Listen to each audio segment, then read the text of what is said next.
You asked me if I can give you my training exercises that help with injuries and injury prevention. And that is exactly what I'm going to do today. Before we get started, I want to explain my theory. My theory is that by training the sport that you like doing, you will become strong within that sport. And then the rest of the work and strength and whatever you do should be supplementation to your training. But one thing that is extremely important that makes you able to train more, even if you're getting older, is blood flow and synovial fluids. Because those things will make you recover faster, heal your body, and prevent injuries. 3 days ago, I hurt my ankle by twisting it. I showed you how I hurt it in the last video I did. I'm using a concept called short range movement that comes from knees over toes guys and the ATG programming. I started trying these things out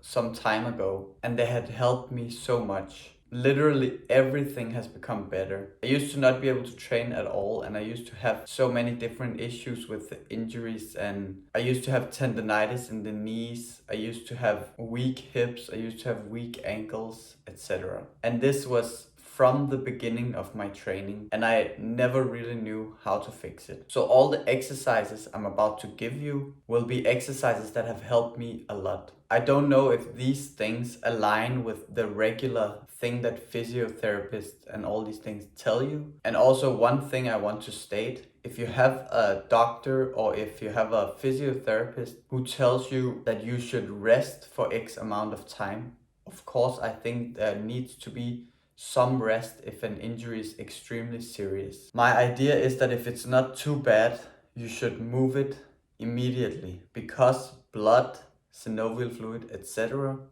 is what heals it. The idea is not, for example, to challenge positions that hurt. The idea is literally to move it in a way that doesn't hurt and then do it a lot of times. All those times will bring blood flow, synovial fluids, nutrients, everything into the joint or into the painful area, which is what we're trying to do. One example would be if twisting my hand like this hurts, then an example of some short range movement that I could do that would just pump blood into the whole area would literally be this.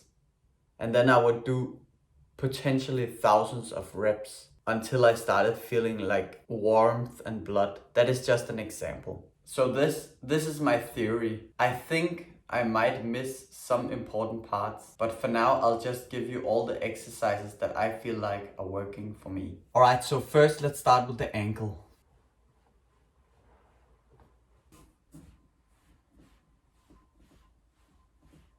That is literally what you do for hundreds and hundreds of reps until you feel like your ankle is better. You can also twist it sideways to a point where it doesn't hurt and just do that minimal range. Literally blood flow, blood flow, blood flow. I don't have like science or anything to back it up. I'm just testing these things on myself. And for now, they have worked wonders for me. Moving the ankle all the way here hurts a bit. So I just keep it to here where it doesn't hurt. And I just do this exercise for a lot of reps. I hope this makes sense. And I'll give you a thing that I did every day when I was not injured in the ankle. And that was tibialis raises and calf raises.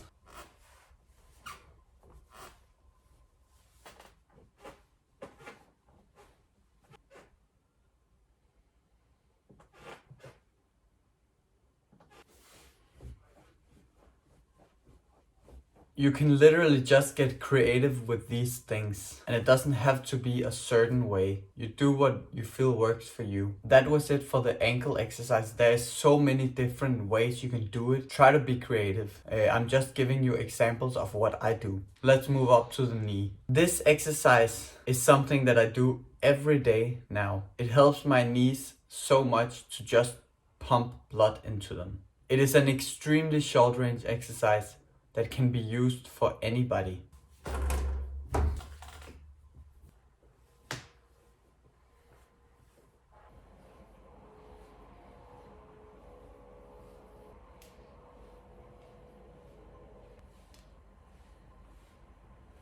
As you become stronger and need to move it a little bit past to the next point, I started doing squats every day. I do a minimum of 60 squats every day. I do, for example, 20 wide squats, 20 regular squats, and then 20 narrow squats. And it looks like this.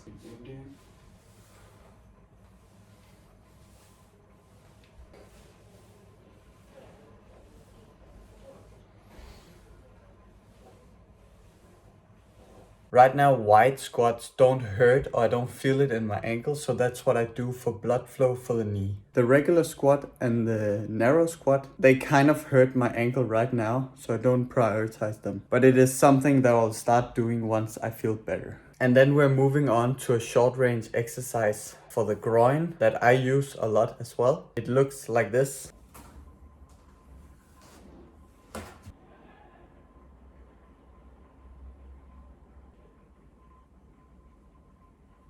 The butt,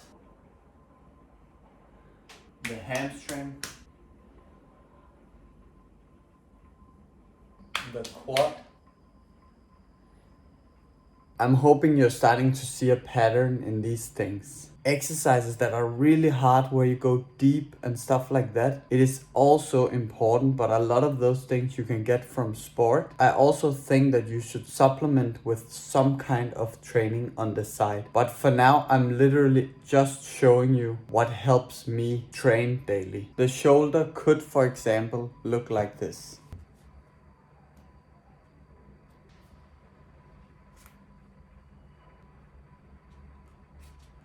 And this principle can be used in so many things. Get creative and find a way that works for the specific issues that you have. An example for the elbow, if you have like elbow tendonitis, could be these types of things.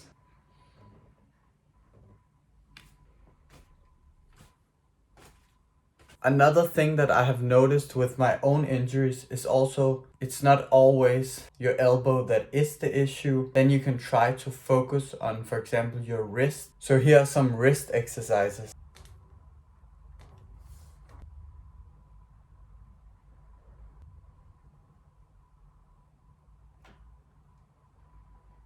The neck can literally be just moving it. You can use something like this. Can move it around. Another thing that I use, and this is for more extreme cases of pain, that also creates new and good blood flow, is flossing, aka voodoo bands. And I have already made a video on flossing and how to perform it, and you can watch it up here somewhere. The physical strength exercises that I do daily: squats, pull-ups, and push-ups. I do around 60 plus squats every day, and then I do probably around 20 plus, over 20 push-ups every day, and then I do, I think, over 10 plus pull-ups every day. And the reason why I do it every day is just because I'm testing and trying to move away from the idea that muscle growth is important. I don't really think that muscle growth is that important if you're doing sports where a low body weight is important. Every time you jump, you have to be able to carry all that body weight with you. The lighter and stronger you are, the better.